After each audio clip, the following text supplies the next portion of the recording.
Hello everyone. Today I'm going to show you how to replace the battery for the keyfob of the BMW C400. And actually this keyfob works with other models of BMW.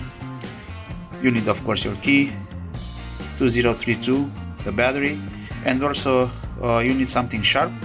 I use a small sharp screwdriver, but you can also use the blade from the cutter.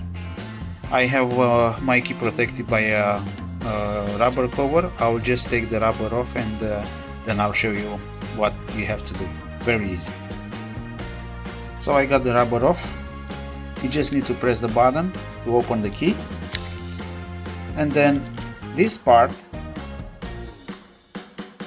you just need to use your finger and to push really hard, and it will pop out. Okay, so I just popped out the cover. Here is the battery. You just need to take it off, just replace it with a new one, and then just do the steps back. Just put the cover on top and just be careful when you just press it back, and everything is good to go. Everything is now put together back, battery replaced, and no more error message with a low battery on your keyboard.